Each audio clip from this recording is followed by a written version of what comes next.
ngendikanipun Ka'bah iku pojoke mung papat.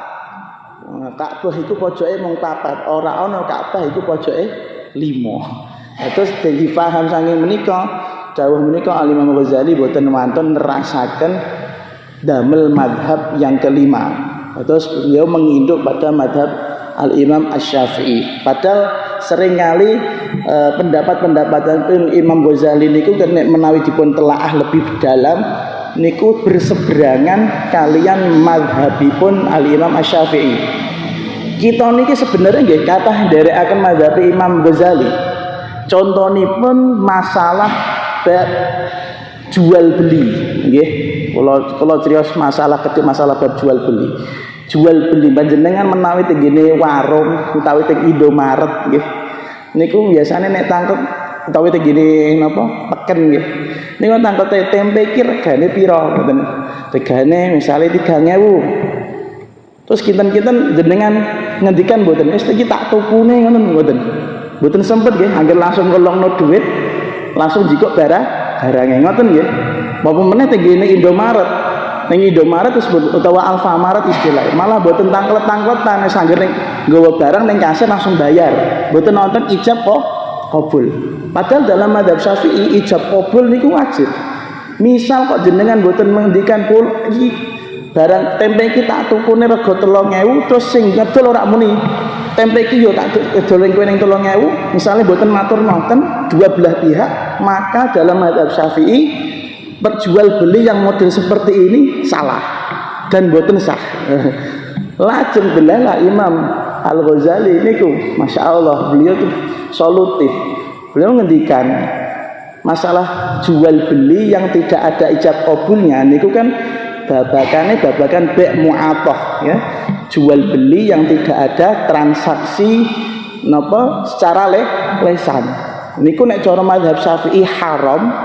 Tapi nek cara madhabnya Al Imam Al Ghazali, pendapatipun Imam Ghazali ngendikan boten masalah. Bareng-bareng mawon. Terus kita niki sebenarnya pun nggih kathah derekaken madhab Imam Ghazali niku kathah. Nek jenengan derek madhab Imam Syafi'i sing asli wah ribet niku. Dangu tuku tempe wae suwene rak karuan.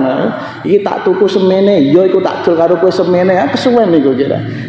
Terus Imam Ghazali niku termasuk imam yang menginduk pada madhab Imam Syafi'i, ananging pendapatipun nggih kathah ingkang boten sami kalian madhab Imam Syafi'i. Lajeng Al Imam Ghazali damel kitab Ihya Ulumuddin menika di antaranipun sebab-sebabipun inggih punika dipun criyosaken wonten ingkang ngendikan bahwa di saat Imam Ghazali menika di saat semasa hidup banyak thalibul ilm, banyak santri-santri niku niate ngaji boten tulus.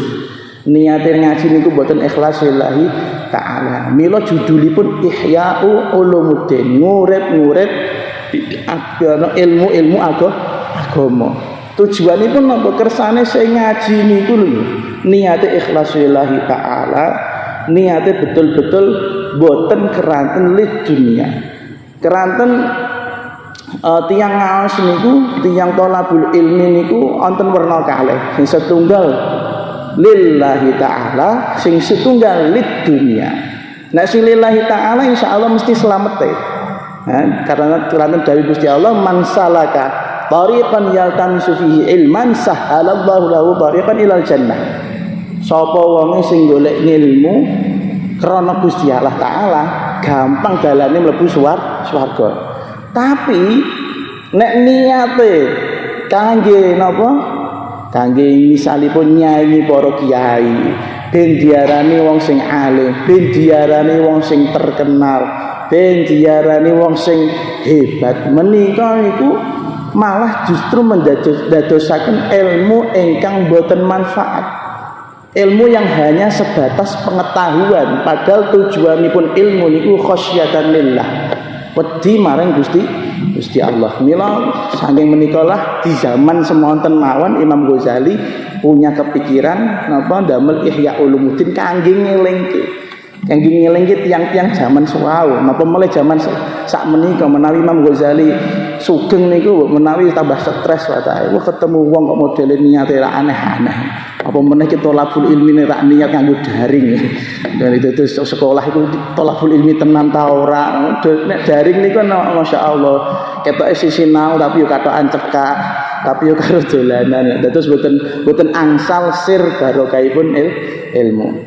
Bon, ing intinipun Al Imam Al-Ghazali menika adalah orang yang hebat. Ananging kathah kula niki criyos mawon. Kitab Ihya Ulumuddin menika menawi tenggene kalanganipun Wahabi. Nah, kula niku nate kuliah teng Madinah. Dados ngertos. Teng Wahabi niku kitab Ihya Ulumuddin dianggap kitab setan. Dianggap kitab setan. Keranten napa Imam Ghazali dianggap orang yang sesat, orang yang tidak sesuai napa ajaran-ajaran tuntunanipun Gusti Allah lan tuntunanipun Kanjeng Nabi Muhammad sallallahu alaihi wasallam. Keranten memang Imam Ghazali niku pemikiran-pemikirannya itu memang berdasarkan filsafat tapi dikolaborasikan oleh Al-Qur'an. Dados filsafat yang menganut pada Al-Qur'an bukan filsafat yang menguasai Al-Qur'an hadis. Nah niki disalahpahami kali tiyang-tiyang Wahabi. Keranten Imam Ghazali mengendikan bilih mantek. Ilmu mantek niku ora ilmu filsafat. Cabangipun ilmu filsafat niku ngendikan angsal dipun pelajari. Akhirnya Imam Ghazali niku dicap kali tiyang-tiyang Wahabi akidah syaitoniyah. Akidah sing bangsane nyembah-nyembah setan. Masya Allah. Na'udzubillah min dzalik. Bahkan kathah tiyang-tiyang ingkang boten remen kali Imam Ghazali menika ketika berhadapan kalian kitab Ihya Ulumuddin niku kitab Ihya Ulumuddin nggih dielek-elek temenan. Caranipun ngelek-ngelek kathah ing antawisipun cara untuk menjatuhkan keagungan kitab Ihya Ulumuddin adalah melalui pembahasan ulumul hadis. Dados tenggine kitab Ihya Ulumuddin menika boten hanya qala Allah taala tapi wonten qala Rasulullah sallallahu alaihi wasallam. Ihya Ulumuddin niku wonten Qur'ane, wonten hadise, ana critane kan ngoten. Lah sing ingkang dipun bahas kali tiyang Wahabi niku rata-rata menyerang di hadisipun. Dan masalah Imam Ghazali niku alim dalam hadis ta mboten niku dicap kali Wahabi bahwasanya Imam Ghazali niku tidak tahu mana hadis sahih, tidak tahu mana hadis dhaif, tidak tahu mana hadis palsu. Buktinya apa? Buktinya nek Ihya Ulumuddin akeh hadis palsu. Ngoten. Jawabane kados ngoten. Lah ditambah lagi nate Imam Ghazali niku nate dawuh kirang langkungipun beliau ngendikan atosipun ngeten. Kula niku saya ini sangat tidak mengerti hadis. Saya ini dalam ilmu hadis tidak tahu apa-apa. Aku nek gini ilmu hadis hanya menganut pada imam yang lain. Niku kan bahasa tawaduk nggih. Bahasa adab asor, bahasa boten sombong. Niku cara Wahabi. Wah berarti Ghazali dhewe ngakoni awake dhewe goblok ngoten. Akhirnya kitab Ihya Ulumuddin niku dihina, dijelek-jelekkan. Bahkan kula nate napa mireng gurune kula ya, anggaplah guru tapi dosen nggih.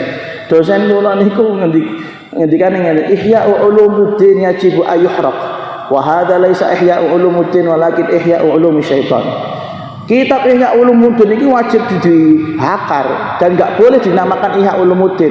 Harusnya Ihya Ulumisyaitan. Murid-murid ilmune setan. Ya Allah, saking bencine, saking boten remene kalih Al Imam Al Ghazali. Nanging sejatosipun pripun Al Imam Ghazali terkait ilmu hadis. Kita kedah ningali basicipun Imam Ghazali niku kan ahli fikih. Latar belakangnya Al Imam Ghazali niku ilmune ilmu fikih, boten ilmu hadis. Sementara dalam madhab fikih niku untuk membangun sebuah hukum, menelurkan sebuah hukum niku pokok ana dalil, ana hadis, arep sahih, maudhu, palsu, anggere ana dalile iso digo dalil. Niku kan nek cara ilmu fikih. Tapi nek cara ilmu hadis kan harus dipilah. delok-delok hadisnya sahih tara, hadisnya bener tara, hadisnya hasan tara, hadisnya palsu tara kan ngoten. Tapi nek cara fikih wis pokoke ana hadisnya masya iku maudhu iso dienggo dalil. Keranten di antaranipun pendapatipun Imam Abu Dawud Sunan ingkang damel kitab Sunan Abu Dawud ngendikan luweh apik nganggo hadis palsu daripada nggunakno omongane ulama sing ora hadis. Ngoten. Bahasane Imam Abu Dawud hadis ngoten. Jadi lebih baik mengamalkan hadis palsu karena ada dasarnya daripada menggunakan satu ulama perkataan seorang ulama. Dan niki ingkang dadosaken Al Imam Ghazali dalam masalah hadis mengambil langkah seperti para ahli fikih lainnya. Nah, terus untuk membangun sebuah hukum orang delok hadis niki sahih, hadis dhaif, hadis maudhu niki mboten, pokoke ana dalile cukup. Lah ternyata kitab Ihya Ulumuddin memang kata hadis palsune. Ananging kula nate ningali nek mboten tepat santrinipun Syekh Ramadan Buti nanti ngendikan kalau ditelusuri lagi ternyata kitab Ihya Ulumuddin itu hadis sahihnya lebih banyak daripada hadis palsunya. Itu yang pertama. Yang kedua, hadis hasannya juga lebih banyak daripada hadis palsunya. Tinggal masalah hadis dhaif dan hadis maudhu. Hadis dhaifnya bagaimana? Hadis dhaifnya jumlahnya tidak lebih banyak daripada hadis hasan. Dan yang lebih parah lagi, hadis palsunya kisarannya tidak sampai 30 hadis dalam kitab Ihya Ulumuddin. Padahal kitab Ihya Ulumuddin yang gini kula cetakane ingkang kula tumbas niku ada 5 jilid. Nek cetakan ingkang larang meneh niku biasanya ngantos 2 jilid. Terus dalam 5 jilid niki ya satu kitab yang besar nih, hadis palsunya tidak sampai 30 hadis. Justru ini menunjukkan bahwasanya Imam Ghazali ini tidak sembarangan jika hadis. Mau kitab gedene sakmono, sak jilid misalnya 300 atau 400 halaman, ping gangsal pinten? Ya, kalih ewu halaman kira, kinten-kinten kan kalih ewu halaman. Dari 2000 halaman niki sing maudhu hadis sing palsu niku hanya sekitar 30 kurang. Ngono kok diarani Imam Ghazali mempunyai akidah syaitoniyah. Wong sing orang ngerti ilmu hadis. Lho sing luwih parah meneh niki mangke nek jenengan buka kitab hadis. Namanipun kitab Al-Mustadrak, kagunganipun Al-Imam Al-Hakim. Al-Imam Al-Hakim menika damel kitab Al-Mustadrak niku ada 3 kali putaran. Yang pertama beliau semuanya memasukkan hadis-hadis yang dihafal dilebokno kabeh nggene kitab Al-Mustadrak. Padahal niatipun kitab awal gawe kitab Al-Mustadrak niku napa? Nusuli hadis-hadis sahih sing boten wonten teng ngene kitab Sahih Bukhari kalih Muslim. Akhirnya ingkang dipun hafal kalih Imam Hakim dilebokke sedaya teng ngene kitab Al-Mustadrak. Niku ingkang pertama. Lajeng putaran yang kedua beliau memilih, nah, setelah kitabnya pun dados, beliau memilih, oh iki sing hadis sahih tak centangane, iki berarti engko bakal masuk kitab, direvisi, bahasane cara sakniki direvisi, terus dipilih hadis hasan, dhaif dan segala macam. Dereng dugi akhir, Imam Hakim niku berniat untuk menghilangkan semua hadis-hadis palsu yang ada di dalam kitab Al-Mustadrak, tapi sayangipun sampun kapundhut rumiyin. Akhiripun nggih kitab Al-Mustadrak sing jarene nusuli hadis-hadis, melanjutkan hadis-hadis yang ada di dalam kitab Sahih Bukhari dan Muslim, ternyata itu kitab juga banyak hadis yang palsu. Bahkan mungkin jumlahnya ratusan, ya, jumlahnya ratusan.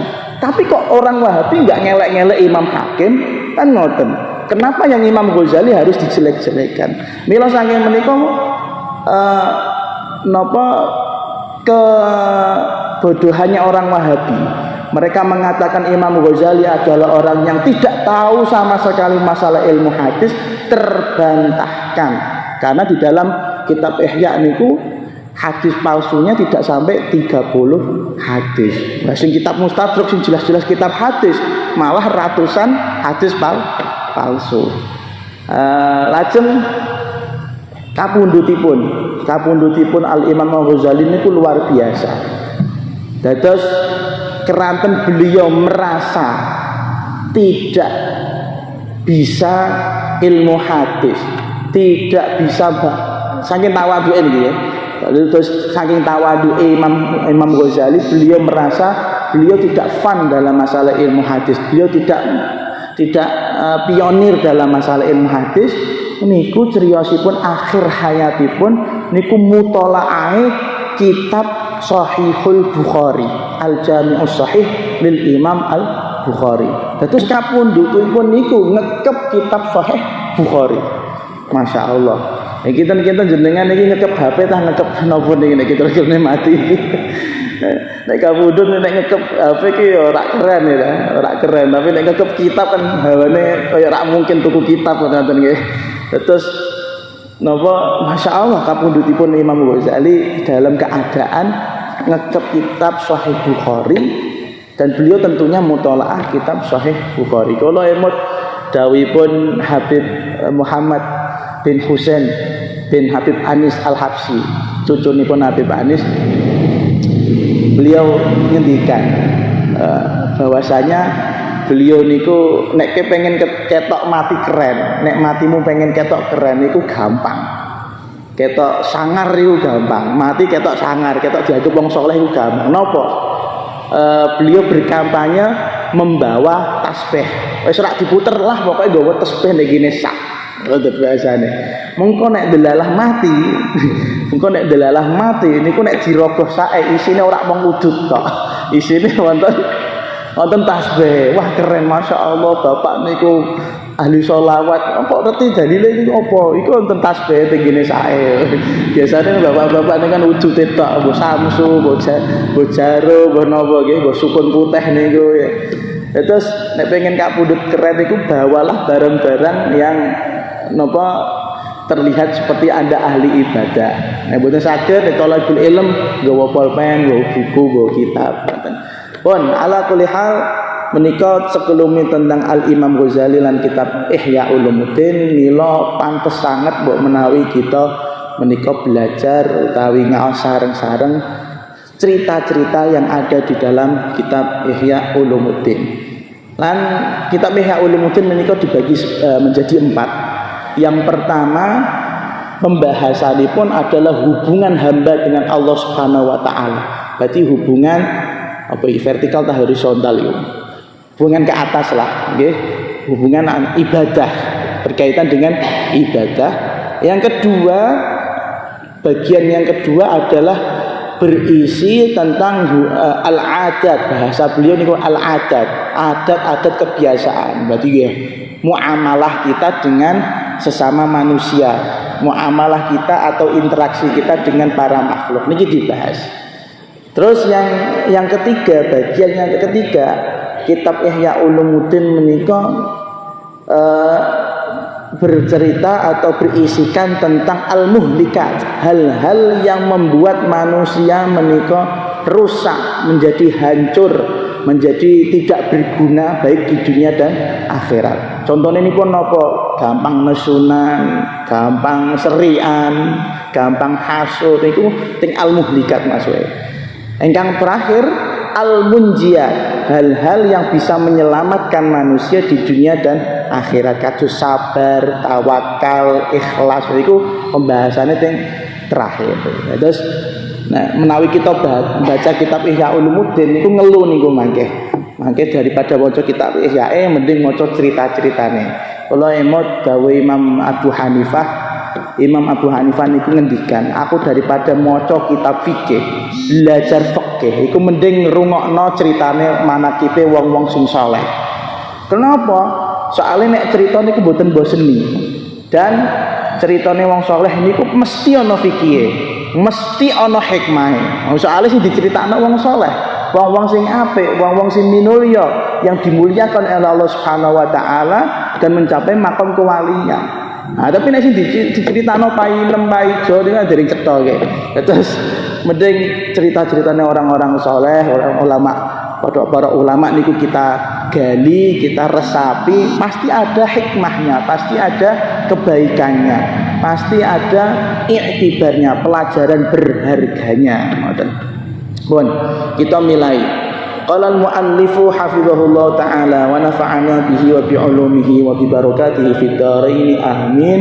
Bismillahirrahmanirrahim. Kitabul Ilm.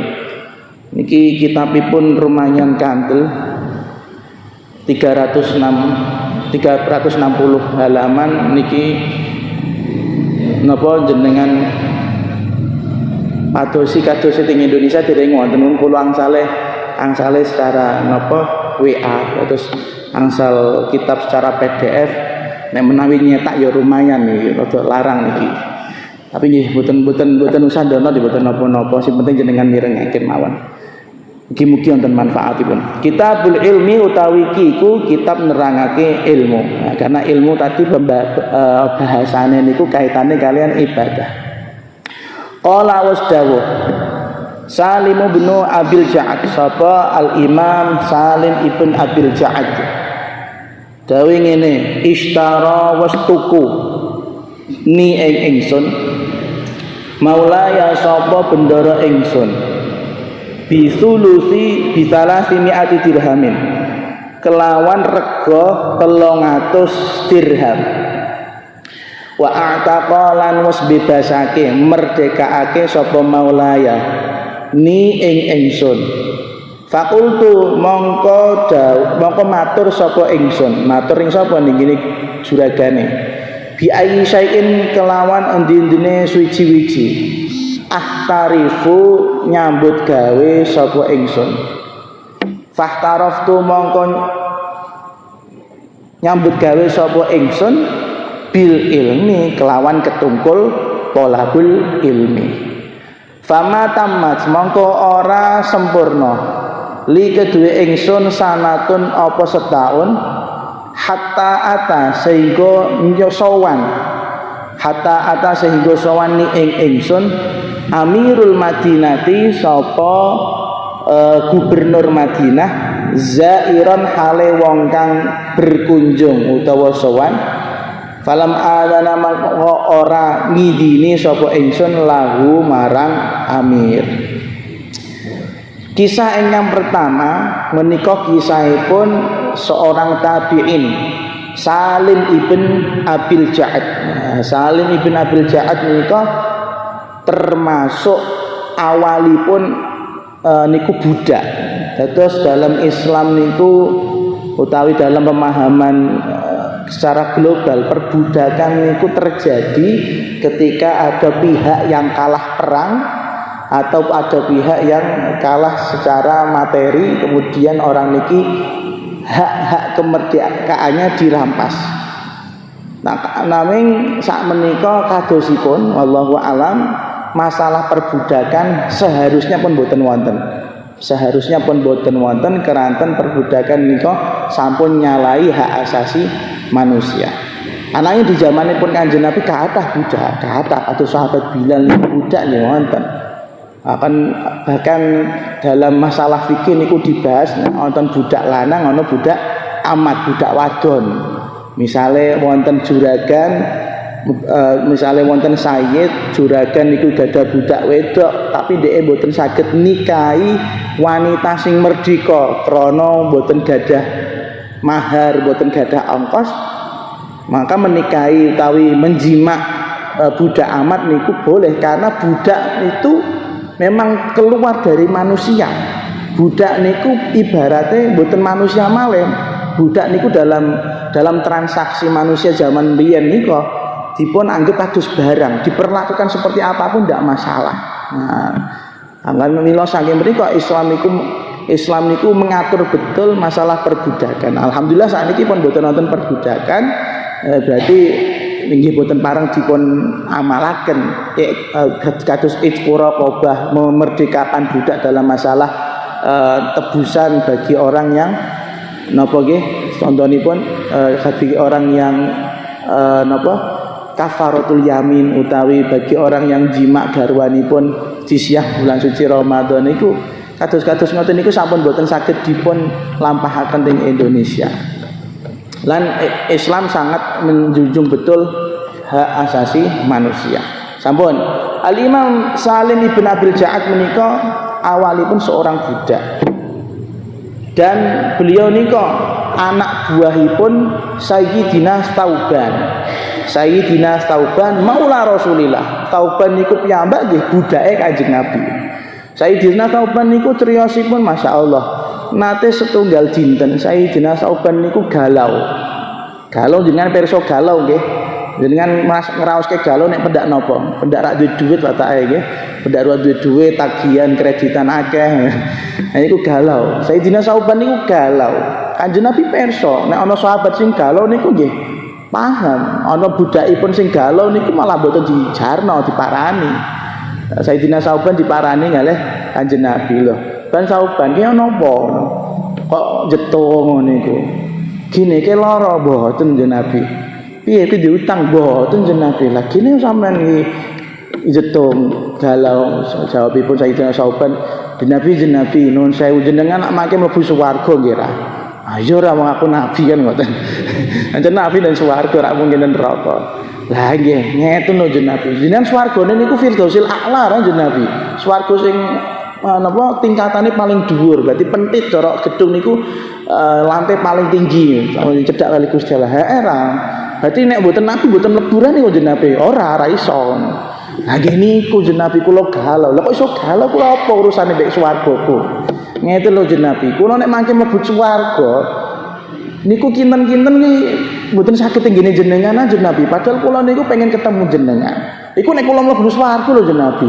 Tapi nek kula mlebu neraka malah tambah cilaka mencetan jeneng Nabi. Kira-kira saged kepanggih jenengan ta mboten?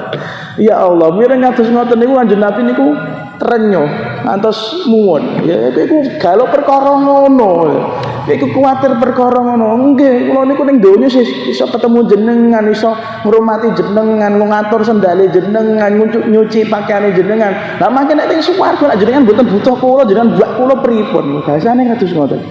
Lajeng Kanjeng Nabi muwun, langsung jeneng Nabi dawuh almar'u ma'aman ahabba au anta ma'aman ahbabta. Wong iku selalu dikumpulke karo wong sing disayangi, sing dijenengi. Nek jeneng Kanjeng Nabi bakal cedhak Kanjeng Nabi. Ya Allah.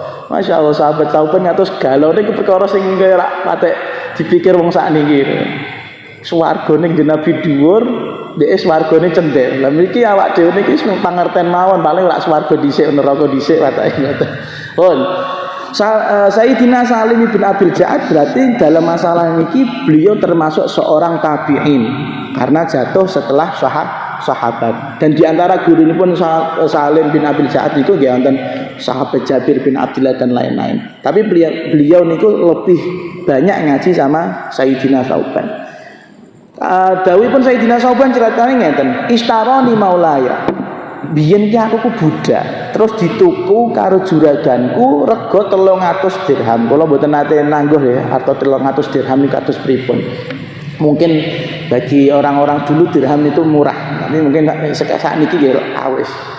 Dituku 300 dirham, setelah dituku takoni.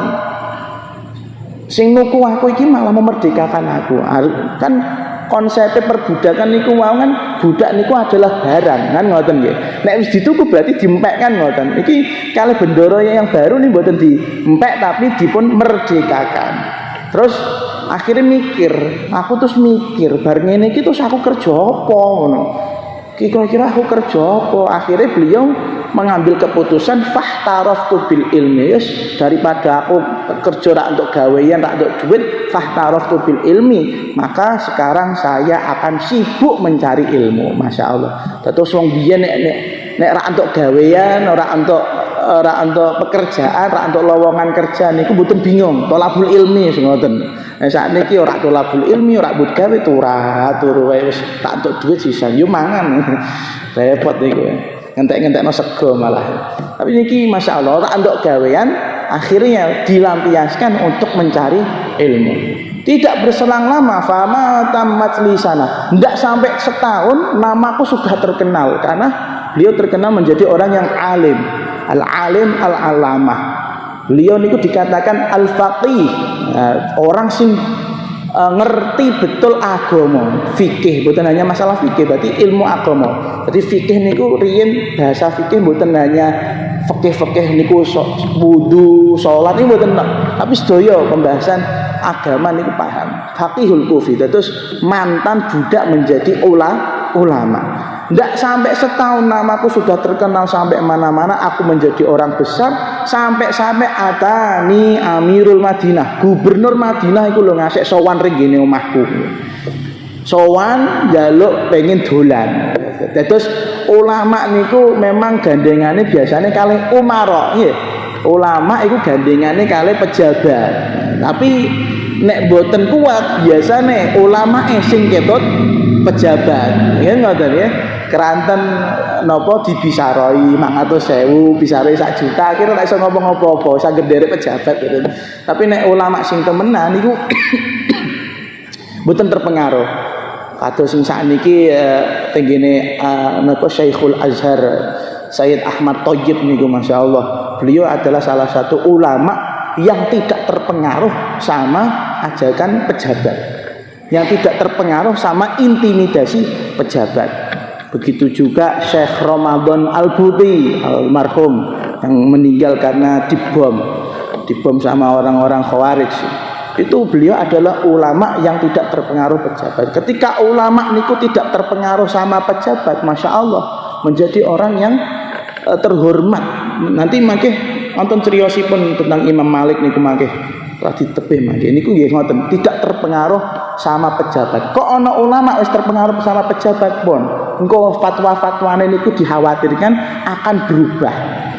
Kados teng ngene Saudi niku kula nate criyos, teng Saudi niku riyen MUI Saudi niku mengatakan bahwasanya wanita tidak boleh bekerja.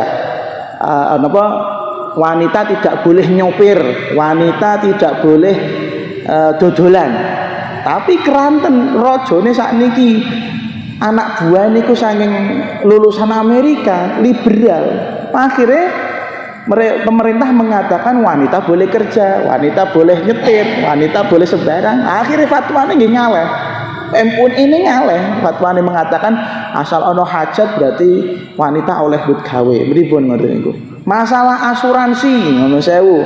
Asuransi nggih ngoten riyen pejabat riyen MUI ini Saudi niku mengatakan asuransi itu haram karena asuransi niku onten mengandung penipuan. Misalnya nek kebakaran lagi bayar sithik tapi nek wis melu asuransi kan untuk duit akeh, sing bayar wis suwe ra apa-apa bayar terus kan ngoten nggih. Jadi cara MUI ini Saudi mengatakan asuransi haram. Nah, tapi kerana rajane niku anak buah saking Amerika, saking lulusan Amerika liberal, berubah fatwane. Mboten kuat gegem agama niku mboten kuat. Mila posisi ulama niku jangan sampai di bawahnya pejabat. Dan juga jangan sampai di atasnya.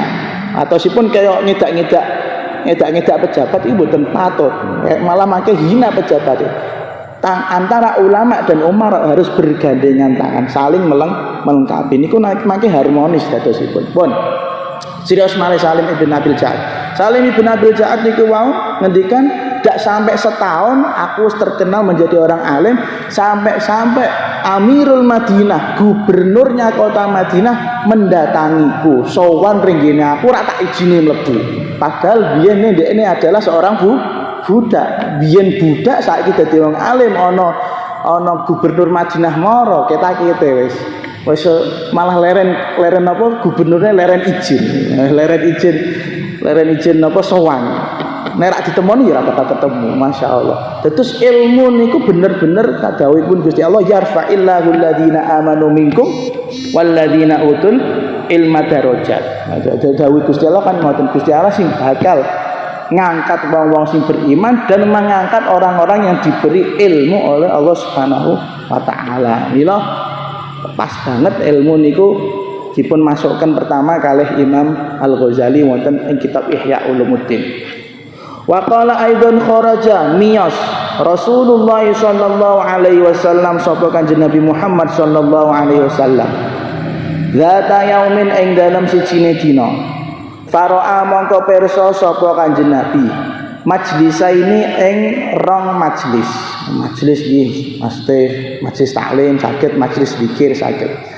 Ahaduma utawi salah sijine majlisen yad'una iku padha donga sapa ahad. Yad'una iku padha donga sapa ahad Allah azza wa jalla ing Gusti Allah azza mahol luhur sapa Gusti Allah wa jalla lan maha agung sapa Gusti Allah. Wa yarghabuna lan padha arep-arep sapa ahaduma ilaihi marang Gusti Allah. Wasani lan utawi majlis kang kaping pindho yu'allimuna iku padha mulang sapa atani annasa ing para manusa.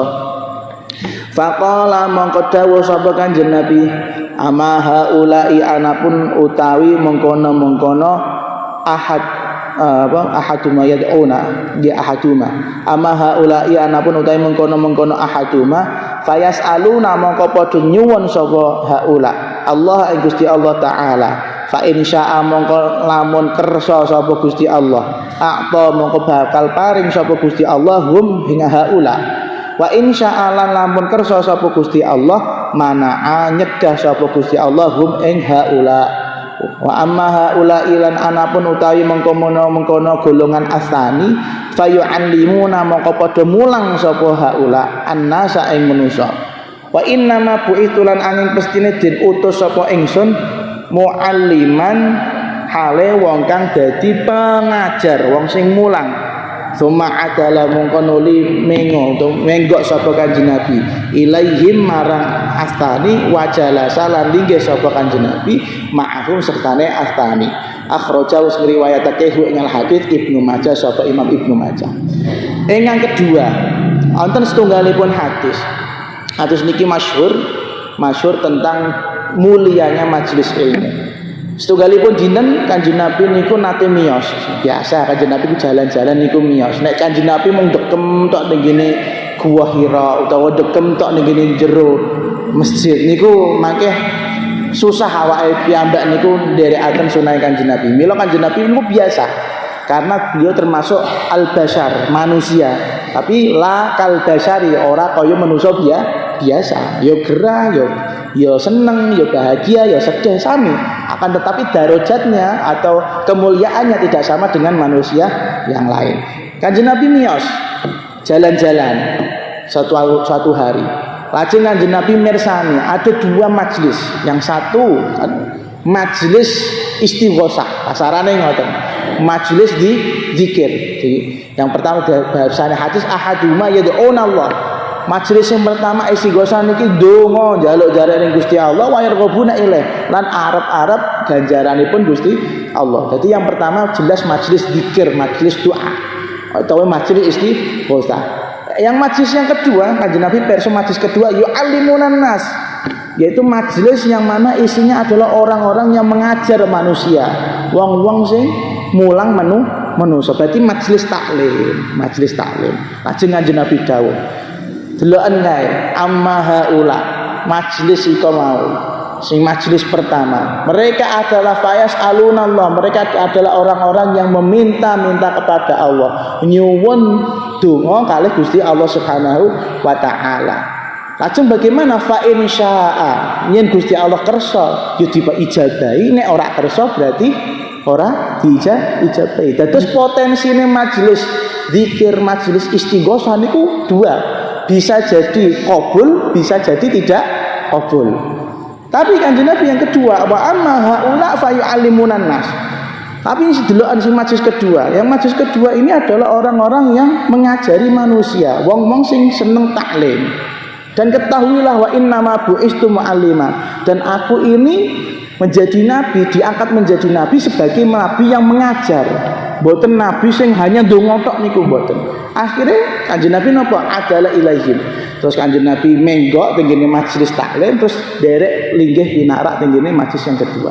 Saking menika sarah-sarah hadis nyebutaken sampun nanten nggih. Dereng nggih. Nggih, niki kula tutup hadis.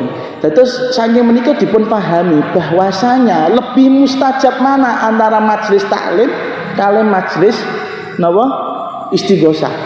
Dalam hadis niki wonten ulama ingkang berpendapat bahwasanya majelis taklim itu lebih kabul dongane daripada majelis napa istighosah. Soalnya istighosah urung tentu dikabulno Gusti Allah, tapi nek majelis taklim mesti dikabulke Gusti Allah. Mila kula wonten guru niku ngoten. Kula sowani donga malah aku nek donga mah, tapi nek mulang kowe gelem. Soalnya apa nek aku mulang kowe donga mesti kabul. Ngoten bahasane. Keranten berangkat saking hadis menika. Wallahu a'lamu bissawab. Bismillahirrahmanirrahim. Alhamdulillahirabbil alamin. Allahumma shalli wa sallim ala sayyidina Muhammadin